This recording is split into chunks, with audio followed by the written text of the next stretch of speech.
Hi folks, Dr. Nick here, Leader Nutrition and founder of the NutriFit program.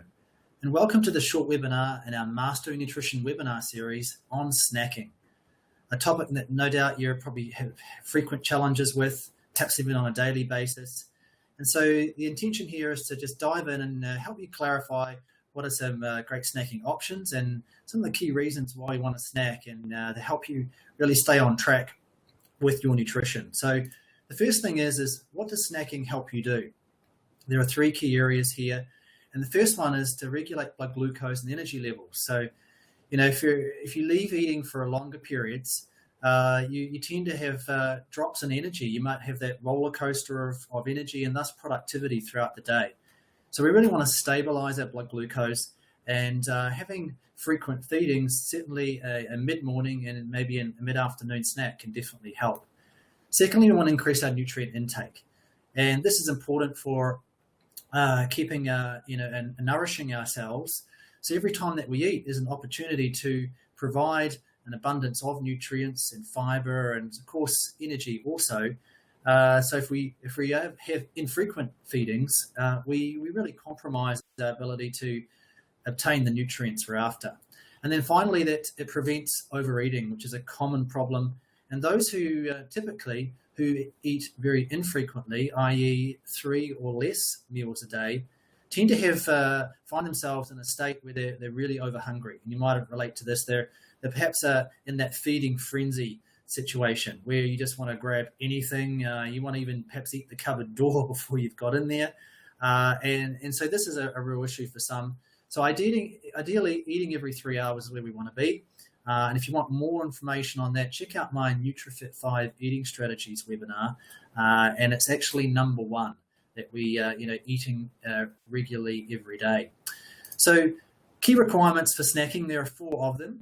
So every time you look for a snack, keep these in mind. Number 1 is adequate protein density. So we want to have sufficient protein relative to carbohydrate. And again, this is a concept covered in the NutriFit 5 Eating Strategies webinar. And it's a really key principle. It's actually number 3.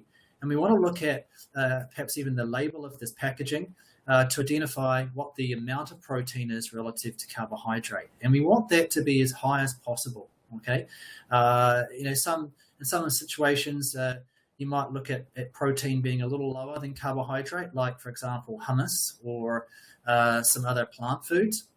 But where we can, something that gives more protein dense intake, such as nuts and seeds, such as dairy products like some low-fat cheeses, low-fat yogurts, and of course the more protein dense foods like the meats, the tuna, say seafood, and so forth.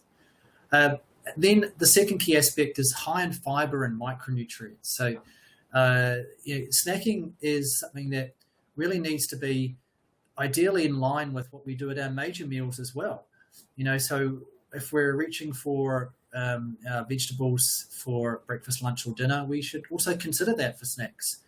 So fruits and vegetables are ideal. Raw carrots, even raw cauliflower florets, they're a great option. In fact, we even use those for lunches for our boys. So these are family-friendly ideas here. Nuts and seeds are also a great source of fiber and also a great source of protein, as we mentioned before. So just to mention there, if you're looking for a nut and seed mix, I recommend having Brazil nuts, almonds, walnuts are great, and also sunflower seeds and pumpkin seeds. Just be mindful of things like cashews and macadamia nuts, pecans to a lesser extent, because they're higher in fat. I know they taste good, but the fat content is very high. You could also add in some peanuts. They're not too bad to the mix, but definitely keep dried fruit out. So you don't want to go for a trail mix because their sugar content is very, very high. And speaking of sugar, we want snacks that are low in sugar. And of course, the problem is that most of our quick, easy processed snacks out there, like the muesli bars and the cakes, biscuits, and bakery products, they're all full of not only sugar, but also fat. And when you combine those two, you have high sugar and high fat contents. You have the perfect storm or cocktail for fat gain. It's like a big highway opening them up that's driving fat into your fat cells. So Yeah, that's where something that's higher in fiber and micronutrients tends to be a great option. Fruits are good, but just remember, not all fruits are created equal in terms of sugar. So just be mindful of that. And you want also, fourth point there is for there to be the snacks to be portable and easy to consume. So if you can see here, just in the diagram, that might be something like a bar. And if you're going to reach for a bar, I personally use the My Smart Food bar.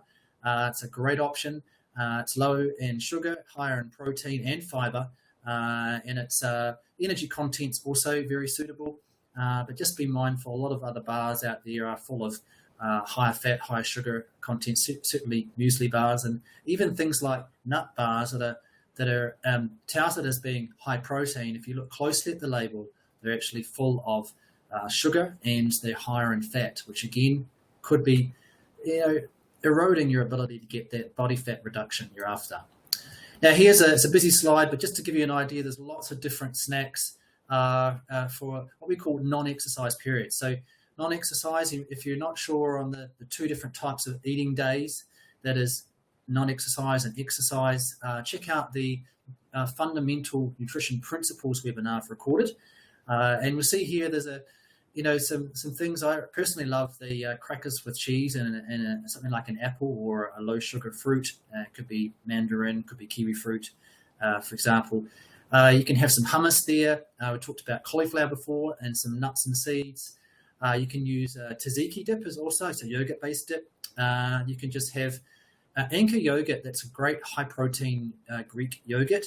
A piece of fruit like a kiwi fruit, and LSA, if you haven't heard of that, linseed, sunflower and almond, fantastic to add to snacks and salads and smoothies and so forth. Tuna, a small can of tuna is always good, and a piece of fruit. No reason why you couldn't have a salad with baby spinach. And there's the My Smart bar. That's a great option. And if you want to find out more about that, just message me, get in touch. I can help you out with that. They're a fantastic snacking option. And smoothies. And if you want to know more about smoothies, check out my Dr. Nick website. On there, I've written an article on blending to help you navigate that area of nutrition. Now, for exercise, the good news is you can have a little more carbohydrate. And again, these snacks, as we just looked at, are around 1,000 kilojoules each, which are suitable for most individuals. But please note that not everyone will work with these quantities. Okay, some may be less, some more, depending on your energy output, your body size, your gender, and a range of other aspects. So sushi, if you like that, sushi's great, but it actually is higher in carbohydrates, so best after exercise. A Nutrimeal, fantastic protein carbohydrate combination with some micronutrients. Just simply blend it with water. If you want to know more about that, let me know and I can help you out as well. Some other just easy options, peanut butter and banana on toast.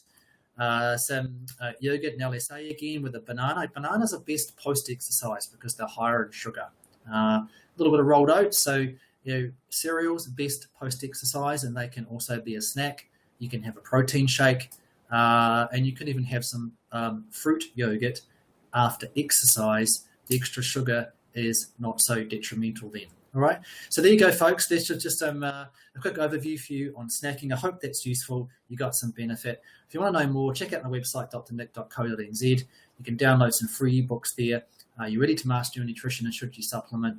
You can even have a look at my program guide for the services I offer. Check out my Facebook page, Dr. Nick, and email or give me a call. So go well out there.